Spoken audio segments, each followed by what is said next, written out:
మా దినములు లెక్కించుట మాకు నేర్పు.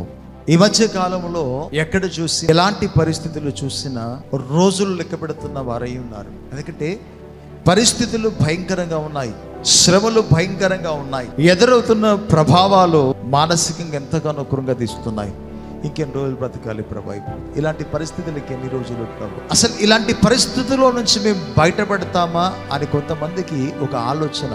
కానీ పరిశుద్ధాత్మ దేవుడు మీతో మాట్లాడుతూ కీర్తనల గ్రంథం 90వ కీర్తన 12వ వచనం చూస్తే, మాకు జ్ఞాన హృదయము కలుగున్నట్లు చేయము, మా దినములు లెక్కించుటకు మాకు నేర్పించుము. కీర్తనకారుడు చాలా చక్కటి మాట ఇక్కడ రాయబడింది. మాకు జ్ఞాన హృదయము కలుగున్నట్లు చేయము, మా దినములు లెక్కించుట మాకు నేర్పించుము అన్నాడు. వాక్యాన్ని గ్రహించుకోగలిగితే మనిషి ఎక్కడ బలహీనుడై మారుతున్నాడు, ఎక్కడ పరిస్థితులను ఎదుర్కొంటున్నాడంటే జ్ఞానము లేకుండా అజ్ఞానముగా లోకములో జీవిస్తున్నాడు. గనక మేలుకరమైన ప్రయోజనాల కోసం వెళ్ళవలసిన మనము అపవాది తంత్రముల చేత శోధనలో పడుతున్న సందర్భాలు అనేక. మంచి చేయడానికి వెళ్తాం కానీ కీడు ఎదురవుతుంది. మేలే చేయాలనుకుంటున్నాము కానీ అక్కడ శోధన మనకు ఎదురవుతుంది. మంచి చేద్దాం అనుకున్నా కూడా శోధన మనకు ఎదురవుతుంది. కానీ అలాంటి సమయంలో మనకు కావలసింది జ్ఞాన హృదయం.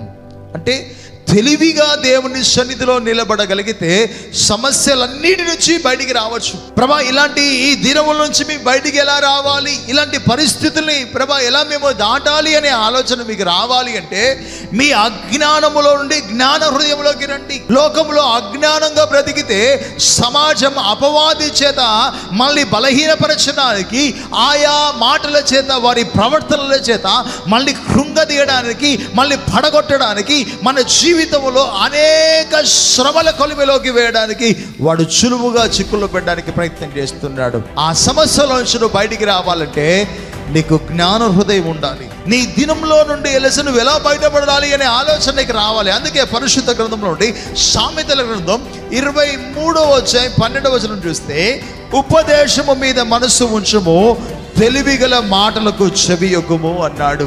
అంటే దేవుని మాట మీద నువ్వు మనస్సు పెట్టగలిగితే, లేదా దేవుని వాక్యం మీద మనస్సు పెట్టగలిగితే, ఆయన మాట నీవు వింటే తెలివి నీకు బయటకు వస్తుంది. తెలివిగల మాటలు మాత్రమే నీ చెవిలోకి వస్తాయి. ఆయన ఉపదేశానికి ఎవరైతే లోబడతారో, ఆయన ఉపదేశం మీద ఎవరైతే మనస్సు ఉంచుతారో వారి చెవిలో తెలివిగల మాటలు. అంటే అపవాది పన్నుతున్న పన్నాగాల నుంచి ఎలా నేను తప్పించబడాలి, అపవాదిని నేను ఎలా ఎదిరించాలి, వాడిని ఎలా జయించాలనే ఆలోచన ప్రభువు నీకు ఇచ్చి నీ జీవితంలో ఆయన అద్భుతం చేయడానికి ఎదురు చూస్తున్నాడు. దేవుని బిడ్డ, ఈరోజు పరిశుద్ధాత్మ దేవుడితో మాట్లాడుతున్నాడు. ఉపదేశం మీద మనసు ఉంచుము, అప్పుడు నువ్వు శోధన నుంచి రక్షించబడతావు, అప్పుడు నువ్వు శ్రమ నుంచి విడిపించబడతావు. జ్ఞాన హృదయం కోసం అడుగు, అజ్ఞానమైన హృదయం కాదు. ఏది పడుతుంది ఎక్కడ పడితే అక్కడికి వెళ్ళడానికి కాదు, పాపం వైపు వెళ్ళడానికి కాదు, శోధన వైపు వెళ్ళడానికి కాదు, సమస్యల వైపు వెళ్ళడానికి కాదు. నీ అడుగు దేవుని ఆలోచనతో వేయి. అప్పుడు దేవుడు నీ జీవితంలో అద్భుతము చేయడానికి ఇష్టపడుతున్నాడు. వాక్యాన్ని శ్రద్ధగా గ్రహించుకోగలిగితే ఒక సువార్త 12వ అధ్యాయము 35వ వచనం చూస్తే, మీ నడుములను కట్టుకొనియుడి, మీ దీపములను వెలుగనీయుడి అన్నాడు. అంటే మన నడుములను కట్టుకొని మన దీపములను వెలిగించుకోగలిగితే శత్రు సైన్యాన్ని మనం జయించవచ్చు. జ్ఞాన హృదయంతో మనం వెళ్ళగలిగితే, మన నడుమును మనము కట్టుకోగలిగితే, మన దీపములు మనం వెలిగించుకోగలిగితే దినములు మనం లెక్కించుకోవచ్చు. మా దినములు లెక్కించడం మాకు నేర్పించు. ఎందుకంటే శోధన జయించడానికి, సమస్యను జయించడానికి, అపవాదిని జయించడానికి, వ్యతిరేకతను జయించడానికి నడుము నువ్వు ఎప్పుడైతే కట్టుకుంటావో, దీపం ఎప్పుడైతే వెలిగిస్తావో నీ సమస్యలన్నీ తొలగిపోతాయి, నీ బాధలన్నీ తొలగిపోతాయి, నీ వ్యతిరేకతలన్నీ తొలగిపోతాయి. ప్రభు నీ జీవితంలో అద్భుతము చేయబోతున్నాడు.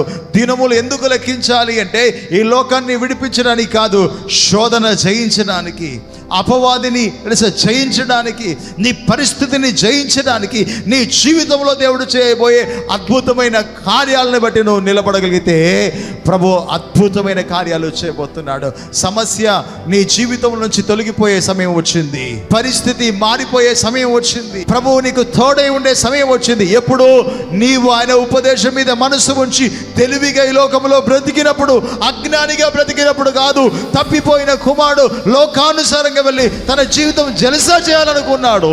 అజ్ఞానిగా బ్రతికి చివరికి పందుల పొట్టు తినడానికి కూడా యోగ్యత లేని వాడిగా, అజ్ఞానిగా వెళితే భయంకరమైన పరిస్థితులు ఎదుర్కొంటాం. కానీ జ్ఞానము కలిగిన వ్యక్తిగా ఉండగలిగితే, తెలివితేటలతో ప్రభు ఇచ్చే ఆలోచనతో మనం వెళ్ళగలిగితే, దీపం ఉండగానే మన ఇల్లు చక్కదిద్దుకోగలుగుతాం, మన కుటుంబంలో సమస్యను జయించగలుగుతాం, మన జీవితంలో దేవుడు అద్భుతం చేస్తాడు. అట్టి అద్భుతం నీ జీవితంలో దేవుడు చేయనోగాక. May God bless you.